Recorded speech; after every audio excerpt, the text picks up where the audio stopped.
When Horace Walpole coined the word serendipity in 1754, he had in mind a story he had once read of three princes who went about making happy and unexpected discoveries. They made these discoveries in a magical island called Serendip.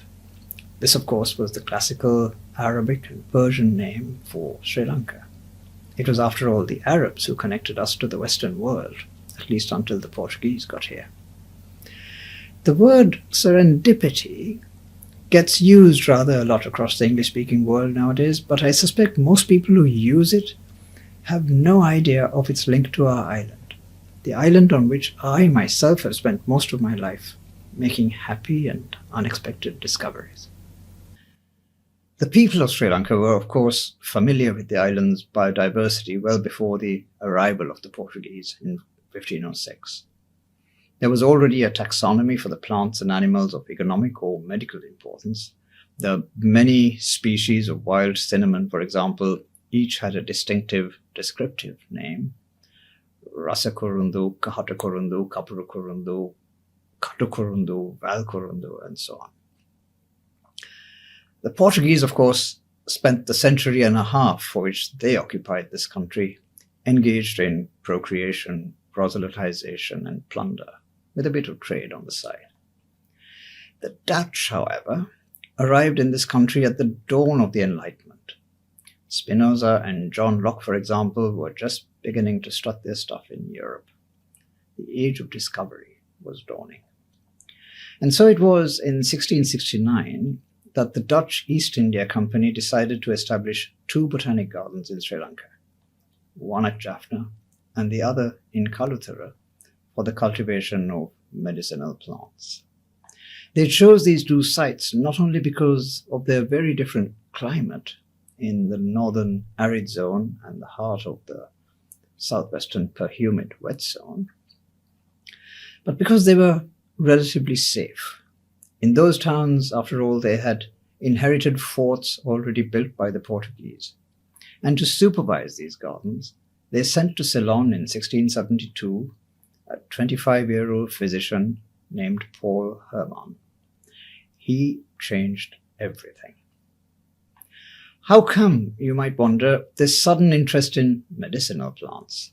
I think this decision stemmed from the observations of a Dutch Calvinist preacher named Philips Balder, who lived in Jaffna in the 1660s. On his return to the Netherlands, he published a book describing his travels, a true and exact description of the most celebrated East India coasts of Malabar and Coromandel, and also the great island of Ceylon. And it was here that he sang the virtues of the island's medicinal plants. Ceylon is sufficiently provided with medicinal herbs, and they cure all the distempers with green herbs, in the use whereof their physicians are better versed by experience than many of our pretending chirurgeons, their doctors. So I don't think it was a coincidence that Paul Hermann arrived in Sri Lanka in the same year, 1672, that Balder's book was published in the Netherlands under the authorship of his Latinized name, Baldeus.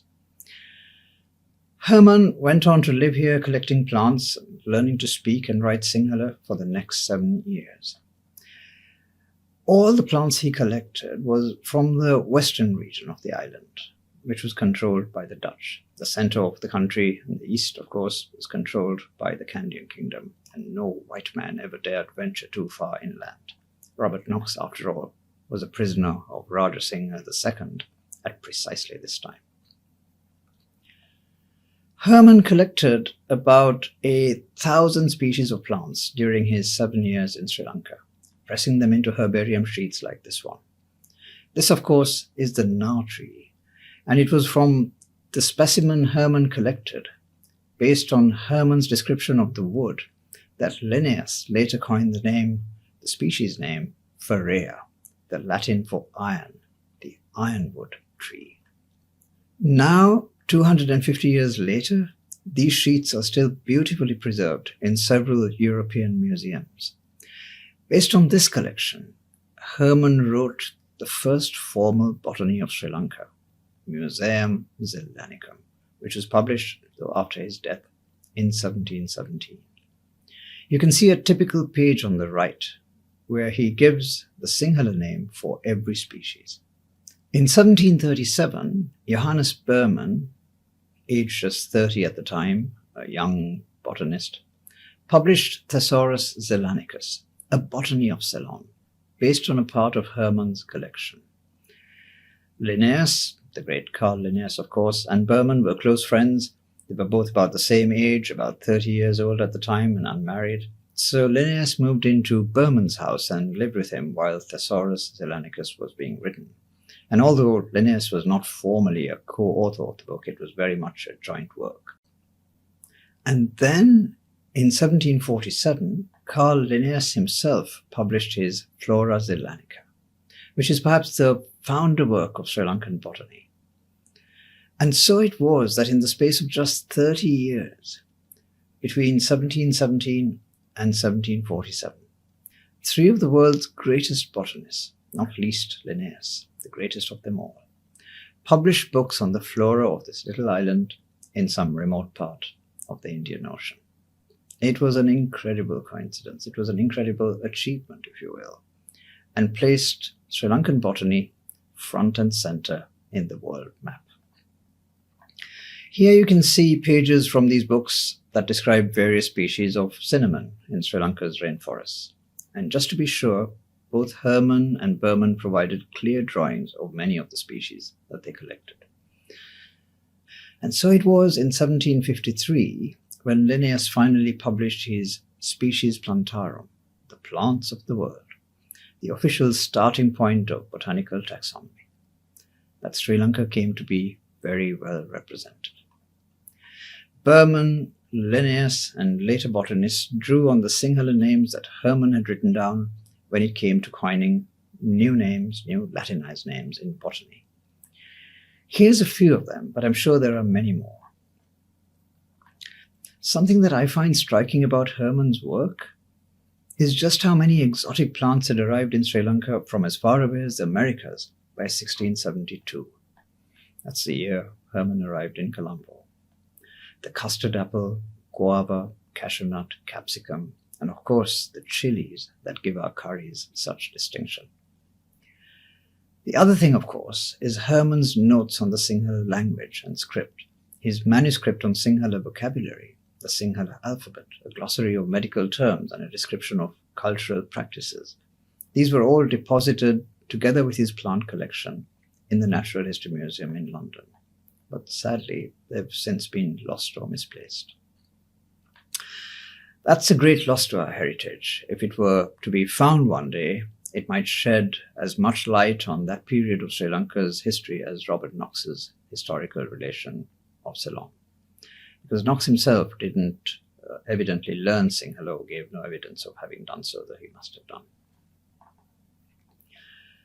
Hermann's explorations might have been the beginning of a phase of botanical exploration in Sri Lanka, but sadly the Dutch East India Company was more interested in profit than in scientific knowledge.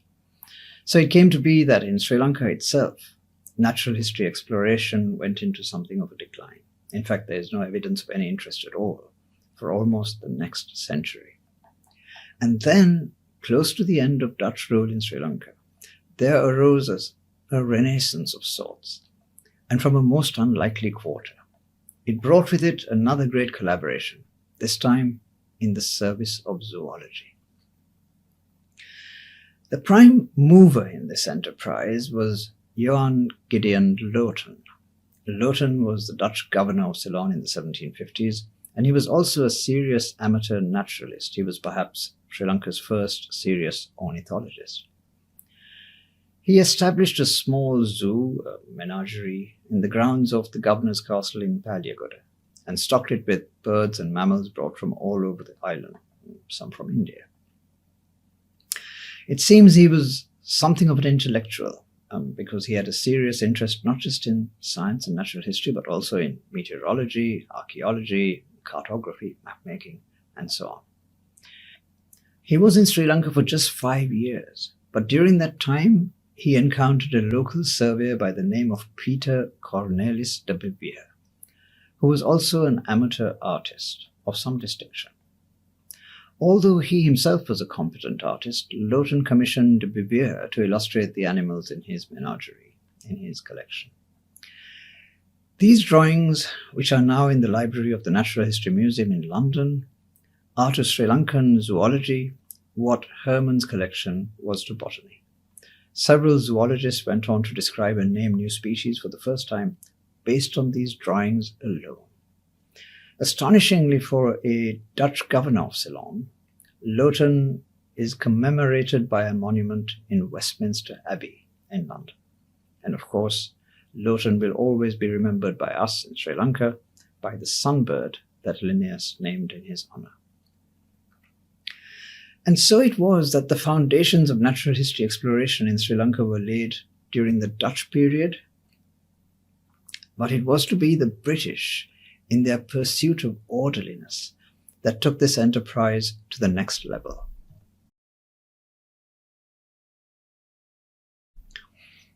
But here again, there was a divide between the treatments meted out to botany and to zoology. The British colonial administration invested heavily in botany because of its obvious economic potential, but zoology remained largely in the province of amateurs, except of course for the pearl fishery in Mannar, which I'll come to in a bit. Well, nothing much has changed really, because zoology still remains the province of amateurs in Sri Lanka. After all, I myself am only an amateur zoologist, as most of my colleagues involved in natural history discovery in Sri Lanka are as well. But I'm getting ahead of myself here, because there was one promising early exception in the form of Frederick North, the first British governor of Sri Lanka.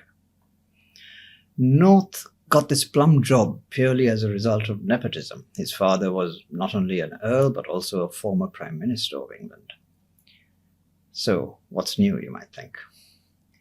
Anyway, it turned out that North was a keen amateur scientist. He went on to be elected as a Fellow of the Royal Society, and very early in his term, in 1799, he appointed a mysterious Frenchman, Eudelin de Yonville, as superintendent of Colombo's fledgling cinnamon gardens and botanic gardens. Dionville was evidently a man of many talents, not least amongst which he spoke fluent Sinhala, in addition to French, English, and Portuguese. He was something of a linguist. And he came to be one of Governor North's most trusted lieutenants. In fact, North went on to appoint him as Surveyor General of the whole of Sri Lanka during the short time he worked for North. If I might digress for a minute, it was also North who built Doric House at Aripur near Mannar, so that he could personally supervise the pearl fishery. The word Doric refers to the style of the columns of this house. It was in the Greek style. And it was this house, perhaps the grandest tropical beach house in the world at that time, that inspired the composition of the opera The Pearl Fishers by the French composer Georges Bizet. This image, which is in fact a miniature in the collection of the Natural History Museum in London, illustrates the pearl fishery in the late 1820s. It was a very colourful affair, perhaps one of the greatest spectacles in all of Asia. But I mustn't digress. We were talking about Eudelin Dionville. So Dionville, in turn, made extensive collections of zoological and mineral specimens, which he sent to the East India Company's museum in London. Sadly, all of these have since been lost. But what does survive are 3 volumes of drawings and manuscripts dated 1801, which are now in the collection of the British Library in London. And in these folios, this remarkable man describes Sri Lanka's religions, its costumes, its marriage and divorce customs, its caste structure, and even its music, using Western musical notation. We have no other sources for some of the observations he made. For example, that prostitution was not just legal in Sri Lanka, but also formalized, in the sense that there were customs associated with the practice. I guess Dionville was what we would nowadays call a polymath. And then, just 3 years after he appeared mysteriously, just as mysteriously, he vanished. No one knows where he came from, where he went to, or how he met his end. Interest in natural history went into something of a decline after that, but came to be revived through a quite unusual intervention. In 1799, a young man, just 24 years old, came to be appointed as Attorney General of Ceylon, the first Attorney General of Ceylon. This was Alexander Johnston, an extraordinarily gifted individual who, by the time he arrived in Colombo, was already speaking fluent Tamil. It is worth remembering that the Prime Minister of Great Britain at the time was William Pitt, who himself had assumed that office at the same age, at 24. He was the youngest Prime Minister in history, probably for any country. Johnston was extraordinarily well connected in England and had developed a close friendship with Sir Joseph Banks. Banks, of course, was the famous naturalist who turned Kew Gardens into the world's foremost botanical institution. Not only that, but he was also president of the Royal Society and a close friend and advisor of the king. King George III, I think it was. Johnston was, despite his tender age, or perhaps because of his tender age, something of a rebel, an Aragalakarua, obsessed with human rights. He valued these above the rights and obligations of the colonial institution. He set in motion a raft of sweeping reforms that define our society to this day.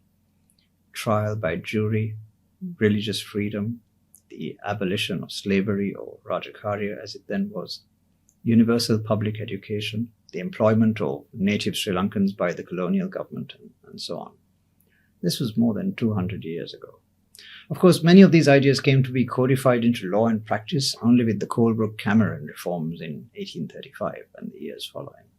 But it was Johnston who began the campaign for bringing the Sri Lankan state into line with the liberal values of the Enlightenment. And it was he who decided that the colony of Ceylon should have a royal botanic garden. So he lobbied Banks, Joseph Banks, who in turn used his influence with George III to get this done. And so it was that on the 5th of June, 1810, Lord Liverpool, the Secretary of State for the Colonies, wrote to Thomas Maitland, the Governor of Ceylon. His Majesty has signified his pleasure that a royal botanic garden be established on the island of Ceylon. Thus it is that the Department of Botanic Gardens becomes not just the oldest scientific establishment in Sri Lanka, but also the oldest institution in Sri Lanka. One might even argue that it is older than the government itself. After all, there was a single government for this country only after the Kandyan Convention in 1815. The present Director General of Botanic Gardens, Dr. Shalome Krishnaraja, thus becomes heir to a grand institution, a tradition that goes back 213 years. At least at the outset, the colonial government's interest in Sri Lankan botany wasn't scientific. It was largely commercial. They wanted to find and cultivate plants of medicinal and economic importance, to establish nurseries for crops brought in from overseas, and of course, to grow European vegetables for consumption by Colombo's British elite. The gardens they inherited from the Dutch at Palliagoda and in Slave Island were too prone to flooding, and so in 1817 the gardens were moved to Kaluthara. But this didn't solve the problem, it didn't work, and especially because the government was keen to trial coffee cultivation in Sri Lanka. In late 1821, it decided to relocate the gardens yet again, this time to Kandy. They allocated an extent of 147 acres at Peradeniya, complete with the ruins of an old palace built by King Kirtisri Rajasingha, to establish what we now know as the Royal Botanic Gardens. Stones from the ruins of the palace were used to construct a bungalow used by the superintendent, who was an able Englishman named Alexander Moon. It was Moon who established the Peradeniya Gardens as we know them now. Moon was in Sri Lanka for only 8 years, but in this time he accomplished a great deal. First, of course, he established the gardens at Peradeniya. Second, he started the formal exploration of Sri Lanka's flora, and by 1824, he was able to publish his catalogue of the indigenous and exotic plants growing in Ceylon. This book included no less than 164 species that were new to science, a tribute to the zeal with which Moon went on to explore this island's flowering plants. So far as I know, this was the first scientific book to be printed and published in Sri Lanka. And not only that, but simultaneously in both English and Sinhala. And third, and perhaps most important, Moon discovered in Kaluthara a remarkable artist, a young man named Hermanns Collection, who became the official illustrator at the gardens. Alvis was 26 years old when Moon discovered him in 1818. He accompanied Moon to Peradeniya when the gardens were relocated there, and soon he became proficient in collecting and preserving plants and, of course, illustrating them. In recognition of his services, he was conferred the titles of Mohandiram in 1831 and Mudliar in 1854. And with that, his ascent in society was established by assuming the surname Seneviratna. In a career spanning 43 years, Hermanns executed more than 2,000 exquisite drawings that are still in the collection of the National Herbarium at Peradeniya. He finally retired in 1861, age 70, because of his failing eyesight. They couldn't treat cataracts in those days. But he lived to what is even now a grand age, the age of 98. Hermanns' son, William, who was as talented as his father, succeeded him as the official illustrator at Peradeniya and was in turn succeeded by 3 of his own sons, Hermanns' grandsons. It was mostly William's drawings that were used to illustrate the 215 plates of Frederick Moore's Lepidoptera of Ceylon, a rare work which now sells for about 4 million rupees. Hermanns, his sons, and some of his grandsons were buried in the churchyard of St. John's Church in Gatabay, but their graves were built over by Mahanama College, though their gravestone is now planted next to the church. I hope that at least this can be saved as a piece of national heritage and relocated maybe to Peradeniya Gardens and a monument built to this incredible family of artistic geniuses. Many species that Hermanns and William illustrated are no longer seen in Sri Lanka. They have become extinct, and they are only known from the drawings that this family executed so lovingly. Once the National Herbarium was established at Peradeniya, the story of botanical exploration in Sri Lanka assumed a life of its own, a trajectory of its own.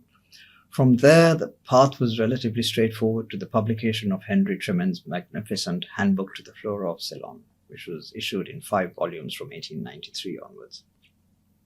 And of course, to Dasanaik and Fosberg's revised handbook, which was issued in 15 volumes between 1980 and 2006. Zoological illustration in the 19th century was never to surpass the talent of the Dialvis Seneviratnas, and there is, to my mind at least, only one artist who came even close, and that was Hippolyte Silva, which is also spelled Silva sometimes, who was born in Pondicherry but lived most of his life in Sri Lanka. He painted everything: animals, buildings, portraits, landscapes, the lot. And in a very distinctive and kind of effete style, a very gentle, delicate kind of style. These lorises, for example, were drawn for Tennant's Natural History, or even this drawing of the palace in Kandy, a very light touch. An unusual project he undertook was the drawing of almost 600 species of Sri Lankan fishes and marine animals, a collection that was lost for more than a century when I chanced upon it in Amsterdam and purchased it for the National Museum in 1992, I think. The collection cost about 20 million rupees in today's money, and sadly, in the 30 years since this was given to the National Museum, as far as I know, it has never been exhibited. It simply disappeared. The 1880s, however, were not a good time for zoology. Such work as was done by amateurs, but these included some bizarrely gifted people. The Colombo Museum was opened only in 1877, a full half-century after the herbarium at Peradeniya. And the prince amongst these men, these amateurs, and they were all men, was, in my opinion, Edward Frederick Kellatt. This is the only known likeness of the great man, by the way, in the library of the National Museum in Colombo. Kellatt was born to a Dutch burgher family in Colombo in 1819 and went on to qualify as a surgeon in Scotland in 1841. He joined the British Army as a surgeon and found himself posted to Gibraltar in 1843. But he was never an idle man, and while in Gibraltar he began botanizing. He was simply an avid student of natural history and treated plants and animals alike. But in Sri Lanka, he paid no attention to plants because plants were being investigated independently by the National Herbarium at Peradeniya. And in 1846, aged just 26 years, Kellatt published Flora Kelpensis, a well-researched and comprehensive flora of the peninsula of Gibraltar. Kellatt was an avid collector. After his return to Sri Lanka from Gibraltar, he sent large quantities of specimens overseas for identification and description by specialists in India and in London. He himself worked mainly on marine nudibranchs, especially while stationed at Trincomalee. In all, he discovered and described 63 new species of nudibranchs. He also spent a lot of time in Nuwara Eliya and collected extensively in the highlands. In 1853, he published his greatest work, Prodromus Faunae Zellanisi, a book on the fauna of Ceylon, what he called a forerunner, an introduction to the fauna of Ceylon. Considering that it was the work of one man, this is a truly astonishing achievement. He gave students of biodiversity science a framework on which to build, not least myself, almost a century and a half later. For instance, Kellatt described a beautiful species of tree frog he had discovered in Nuwara Eliya. He gave it the species name Stellatus, literally meaning covered with stars. Here's how it described it. Above, it is bright green with transverse darker bands, and irregularly spotted white, the stars. Total length 2.5 inches, which for a tree frog is pretty big. When my colleagues and I were exploring Sri Lanka's tree frogs in the late 1990s, we searched everywhere for this species, but we failed to find it. No one had reported having seen it in the preceding 150 years. We found 35 other species of tree frogs that we thought were new to science, but not this one. It seemed to have become extinct. So vivid was Kellatt's brief description that I would sometimes fall asleep at night thinking of this frog, what it must have looked like. Well, we never found it, but I was delighted when one day in 2013, I think it was, that Mendis Wickramasinghe and his colleagues announced that they had found a population on the slopes of Adams Peak. It was a fantastic discovery. I think you'll agree that when it comes to frogs, this one is George Clooney or maybe Priyanka Chopra. The diversity of animal life in Sri Lanka is so great, however, that even a genius like Kellatt could make only a relatively modest contribution. The title of his book, Prodromus, literally means forerunner or precursor, making that fact very clear. Much of the heavy lifting during the 19th century was done by some incredibly talented amateurs, dozens of them. I have time to mention only a few. The earliest of them was probably J.W. Bennett, John Whitchurch Bennett, who was a lowly so-called sitting magistrate in Gaul and later in Hambantota in the 1820s. He commissioned a local artist to draw some of the more colourful reef fishes in these areas, and in 1828 he published 30 of these drawings, these illustrations, in the form of a book titled A Selection from the Most Remarkable and Interesting Fishes Found on the Coast of Ceylon. This included, of course, brief descriptions, for there were several new species included amongst these 30. Because the drawings were made from live fishes, their colours were vivid, beautifully represented. The print edition was limited to just 100 copies, and in each of these copies, the plates had to be coloured by hand, because of course colour printing didn't exist back then, not until much later. As a result, the first edition is quite rare. A good copy will set you back anywhere from 3 to 5 million rupees. Another book you might consider buying if you have 5 million rupees to spare is William Legg's An History of the Birds of Ceylon. It is to birds what Bennett's book was to reef fishes. Legg was born in Australia in 1841 and spent 11 years in Sri Lanka during the 1870s, collecting birds in all parts of the island. He was a British Army officer, a colonel, and like all army officers, he had plenty of spare time. His monumental book was published between 1878 and 1880 with beautiful hand-coloured plates drawn by John Gerard Hermanns, who was amongst the great bird illustrators of his time. You see reproductions of these drawings quite commonly in hotel rooms in Sri Lanka. But what most people, I suspect, don't know is that Hermanns drew these birds entirely from preserved skins, not from life, even though the birds themselves are so lifelike. It's a tribute to his skill. A few years ago, I went to Tasmania and visited the great man's grandson, Robert Legg, at their family home near St. Mary's. Robert took me to the church where Vincent Legg, his great-grandfather, is buried, and I left the only thing I could think of, a lapel pin I was wearing with the Sri Lankan flag on it, on his tombstone, as a small reminder of the huge contribution he had made to ornithology, the foundation of ornithology in Sri Lanka. And then my wife and I climbed to the top of Legg's Tor, which is the second highest peak in Tasmania. It's named after Vincent Legg, who was the first to explore it. Among the more unusual 19th century explorers to visit Sri Lanka were the Swiss cousins called Paul and Fritz Saracen. They were born to a wealthy banking family in Basel and both qualified as doctors before embarking on careers in zoological research. They first arrived in Colombo in 1883, and they went straight up to Peradeniya, where they rented a bungalow and settled down. They selected as the first object of their study a Sicilian, Ichthyophis glutinosus, about which nothing was known at the time. Linnaeus had described it 130 years before them, and no one had seen the animal since, at least not in the Western context of science.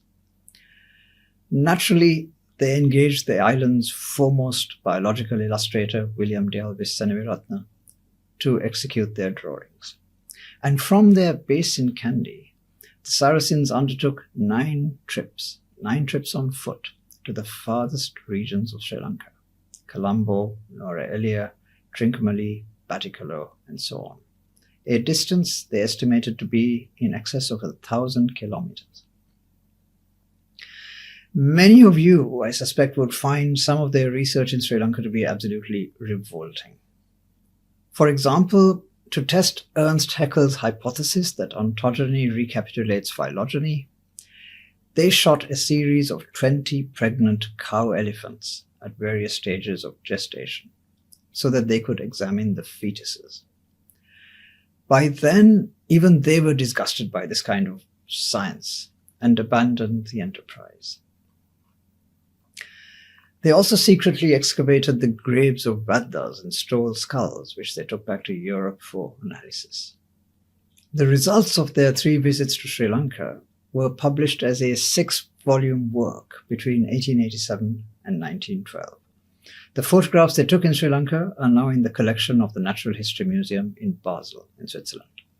And these include hundreds of stunning portraits of 19th century Sri Lankans from all strata of society. It was also the Saracens who first discovered the Stone Age of Sri Lanka, the people Paul Darnegula would later name Balangoda man, from their stone tools. And then there was Edward Green, who was born to a prosperous tea-planting family in Punduluoya in 1861. He was known to his friends as Poochie Green because of his love of insects. Despite a lack of formal scientific education, so talented was Green that he came not only to be appointed as government entomologist, but following his retirement to England, also as president of the Royal Entomological Society. He was additionally a brilliant microscopist, as you can see from these drawings of scale insects. Sadly, they don't seem to make tea planters like Green nowadays. And so, by the dawn of the 20th century, great strides had been made in documenting Sri Lanka's zoological wealth as well. By and large, it was British amateurs that drove the enterprise of discovery, of description, and of documentation. They must have had talented Sri Lankan assistants, of course, but with the exception of Hermanns Collection, we have almost no idea who these individuals might have been. As the new century dawned, the 20th century, the yoke of colonial bondage was loosening as well. Native Sri Lankans, especially those associated with coconut plantations and the arak industry, had begun accumulating enormous wealth. Their children were being educated in England, and they returned to Sri Lanka to become the island's leading lawyers and civil servants and doctors and so on. And one of these brilliant youngsters was to become Sri Lanka's most productive natural historian ever. Paulus Edward Darnegula Pearson was born on the 8th of May 1900 to one of Sri Lanka's most distinguished families. His father, Sir Paul Pearson, was in 1896 the first Asian to get a D.Litt from the University of Cambridge, and he became the first native Sri Lankan to enter the prestigious Ceylon Civil Service. He served first as a judge and later as public trustee. His mother, Hilda Obesekura, was a distinguished pianist and philanthropist, and those of you who are graduates of the University of Pearson will know her name only too well. In keeping with the country's nationalistic tendencies at the time, Paul Jr. changed his surname from Pearson to Darnegula, but the family's prestige was such they, after all, were the closest thing to Sri Lankan royalty at that time, that this wasn't the least bit controversial. Paul schooled at St. Thomas's, which was my old school as well, and then went on to Cambridge University to study zoology. He then did a master's degree in marine biology at Harvard and returned to Sri Lanka to work as a marine biologist in the Colombo Museum. Marine biology was in fashion in those days because of the importance of the pearl fishery, though people didn't quite realize at the time that it would never recover. A bit like Sri Lankan Airlines now, I guess. In 1939, aged just 38, Darnegula became director of the Colombo Museum and went on to hold that job for the next quarter century. In that time, he described dozens of new species and genera. He had an insight for systematics which served him brilliantly in an age before the tools such as molecular biology that we depend on today, before these tools had been invented. During those years, he was the sole author of almost 380 books and scientific papers, a record that I doubt will be equaled ever again in this country. For the most part, his work has stood the test of time, something that is rare in the output of a taxonomist. Don't I know it? I never met the great man. He died in 1973 while I was still in school. But I had the privilege of knowing his son, Serendipity, from whom I learned a great deal about his dad. The thing I found most difficult to understand about Paul Darnegula, and I still can't quite wrap my head around, was why he didn't leave an academic lineage, a legacy of human capital, of students who had worked under him to carry on the work that he had started. He left no one. After all, his wealth, his knowledge, and his prestige, these were all such that he could easily have attracted the brightest brains in the country to work under him and to train as a new generation of biodiversity scientists. I myself have so many young people come to me and say, "We want to work with you." I'm sure Darnegula had pretty much the same experience, but he doesn't seem to have adopted any of these youngsters to have been his protégés. That might have been the greatest legacy he could have left us, but Siran explained that his father had been a very complex man. For one thing, he was unusually short, stout, and sought to make up for that by training himself as a boxer and in the martial arts. For another, he had been born with a hair lip, and the surgery to correct this had left his upper lip somewhat disfigured. So he thought himself ugly. And possibly the worst of all was because he lacked a PhD, he wasn't keen to help anyone else to get a doctorate. All in all, he seems to have been a hugely talented but a difficult and irascible man. I might almost be uncharitable enough to say a dislikable man. So I guess it was natural that he should have made enemies. On returning from fieldwork in Africa, for example, he was rumoured to have smuggled human, rhinoceros and hippopotamus bones into the country, and then pretending to discover these as fossils from Balangoda, which was suspiciously close to his family estate near Kuruvita. Such rumours are par for the course in Sri Lanka, of course, but they were utterly false and hurt Darnegula very much. There is something about the Sri Lankan people, a small but vocal minority of the Sri Lankan people, a streak of envy perhaps, that makes them want to denigrate anyone who seems to be doing too well. Kellatt had the same problem. In his Prodromus, he complained about the coldness and indifference of people, lesser men, who couldn't understand what he was trying to do and tried to obstruct him. Goodness knows I've had my own share of grief from such people myself. But the thing is, for all his genius, Darnegula was a deeply flawed personality. He was Sri Lanka's first and without a doubt greatest biodiversity scientist, but he did little to draw others into the field. He had an especial dislike, a contempt even, for amateur natural historians. In those days, despite the colonial system, Sri Lankan society seems to have been stratified not so much on the basis of colour or race, but on the basis of class. This is not to say that racial discrimination didn't persist until well after independence. I remember that it did, even in my own childhood. It is to say that class discrimination was often even more trenchant. And this brings me to the stories of two such low-class Englishmen who were outstanding naturalists, G.M. Henry and WWE Phillips, both of whom were Darnegula's contemporaries. I had the fortune of knowing the children of both these men, who came to Sri Lanka as my guests in the 1990s, and I was able to publish biographies of both of them.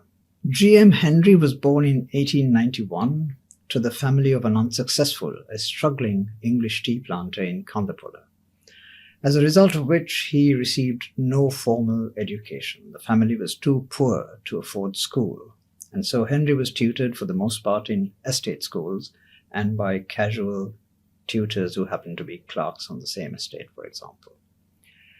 He showed an aptitude for natural history, however, and at the age of 15, he came to the attention of William Herdman, a famous marine biologist who had been contracted by the government to study the pearl fishery in Mannar.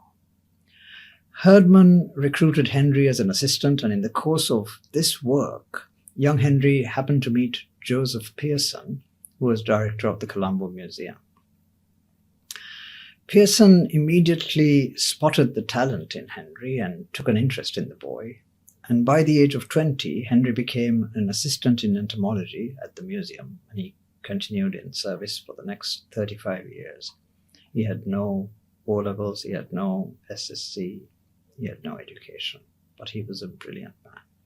He was also a brilliant scientific illustrator and used his watercolor pad rather like we would use a camera nowadays. During this time, Henry came to the notice of Lionel Woodhouse, the Surveyor General of Ceylon, a senior and very important civil servant, who was also a keen butterfly collector, definitely upper class. Woodhouse had no grounding in science, and so he prevailed on Henry to do all the work in writing a book on the butterflies of Ceylon. While Henry did all the heavy lifting, such was the social divide between the Surveyor General, the great Surveyor General, and the lowly assistant in entomology, that Henry got no credit whatsoever for having basically written the book.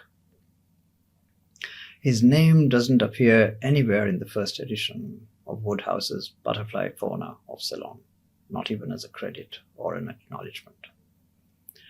Even worse for poor Henry, during the Second World War, the government took over the Colombo Museum as a military headquarters, and such specimens as could be moved were sent to a barn owned by Darnegula's mother-in-law in Palmadubla. Yeah, Sri Lankans will, after all, be Sri Lankans. But that was too damp for the insects that Henry, for decades, had collected so carefully from across Sri Lanka.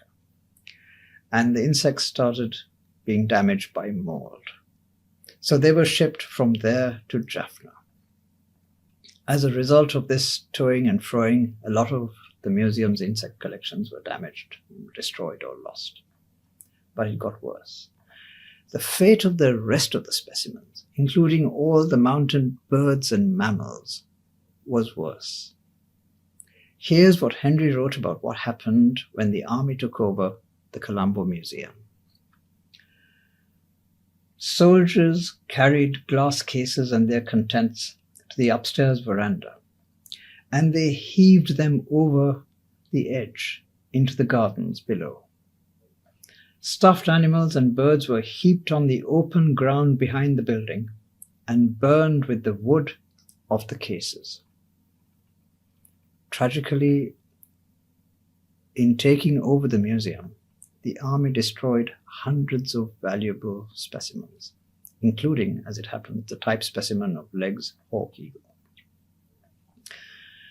Meanwhile, ever since Darnegula had been appointed as director, Henry was continually reminded that he had no academic qualifications. He was good for nothing. Independence only increased the contempt in which Darnegula held this poor Englishman. So he retired and withdrew to England, a poor man. Henry's parting gift to Sri Lanka, however, was a magnificent book, A Guide to the Birds of Ceylon, which remained the standard ornithological reference for almost 40 years. It was a lot more affordable than Legg's book. For his part, WWE Phillips was a year junior to Henry. He was born in England in 1892, and he too came from a poor family. He was forced to leave school at 16 because the family couldn't afford to pay the fees, and by the age of 19, he arrived in Sri Lanka to take up work as a tea planter. Like Henry, he had been a keen amateur naturalist from his childhood. Unlike Henry, however, he held down a stable job as a tea planter and was reasonably prosperous for the whole of his career. Phillips decided to focus his scientific attention on mammals, which until then hadn't been seriously studied in the 70 years since Kellatt. And just as Henry trained at the Indian Museum in Calcutta at his own expense, Phillips trained himself in mammal taxonomy at the Natural History Museum in London, also entirely at his own expense. These people weren't looking for government handouts. Phillips was also the discoverer of several new species of mammals, and he set to work writing his book, A Manual of the Mammals of Ceylon, which was published in 1935. But by then, the tide was changing, and he had already begun abandoning the dreams he had had of continuing to work on Sri Lankan mammals. Phillips's problem was the arrival in Sri Lanka of Dr. William Charles Osmond Hill, upper class, who was appointed Professor of Anatomy at Ceylon Medical College in 1930. Aged just 29 and a full professor, Hill was set to become one of the world's most celebrated primatologists. There is no doubt of his genius. And here was lowly Bill Phillips, an uneducated dropout who didn't have a qualification to call his own, a mere tea planter, preparing to publish a book on mammals. Not wanting to come into conflict with Osmond Hill, then and there, like Henry, Phillips decided to turn his attention to birds. For both of them, the main reason to focus on ornithology was the fact that neither Darnegula nor Osmond Hill was especially interested in birds, so they wouldn't be in competition with these important upper-class men. The point I'm trying to make from these two stories is that not all white people in Sri Lanka had it easy during the colonial period. They had their own problems, with both other white people and with natives of higher social rank. Sadly, from about the time of independence in 1948, natural history exploration and research in Sri Lanka went into a great decline, I think largely because Darnegula failed to train a new generation of scientists. A few scientists did come to Sri Lanka and make collections here, but the tradition of exploration had died. A renaissance of sorts began only in the early 1980s with Ranil Senanayake, whose interest in freshwater fishes Eric Rickamanayake and I adopted. As perverse as it might seem, the new age of exploration had its roots, at least in my opinion, with Sirimavo Bandaranaike's efforts to cut down Singaraja in the 1970s. It was this massive assault on Sri Lanka's natural wealth that led to the birth of environmental activism in this country. For the first time in our history, ordinary people came to see the environment as the common heritage of all of us, rich and poor, urban and rural alike, not the property of the government to do with as it willed. And the environmental movement found leadership not just in its traditional institutions, perhaps most notably Thilo Hoffman and the Wildlife and Nature Protection Society, but also groups such as the March for Conservation, which were able to mobilize hundreds of young people to oppose this incredibly stupid and ignorant project, the rape of magnificent rainforests like Singaraja, Kanneliya, and Kottava. This new consciousness, the idea that Sri Lanka possesses an extraordinary environmental heritage, plants, animals, ecosystems, landscapes, came to be superbly exploited. And I mean that word in its kindest sense, by Sarath Kottagama, who was then a young man in his 20s, and the Field Ornithology Group he founded. Along with that, the Young Zoologists Association, and who knows, perhaps even my own work through the Wildlife Heritage Trust, which served to motivate, to prime young people to take up scientific exploration. All these, I'm sure, played a part.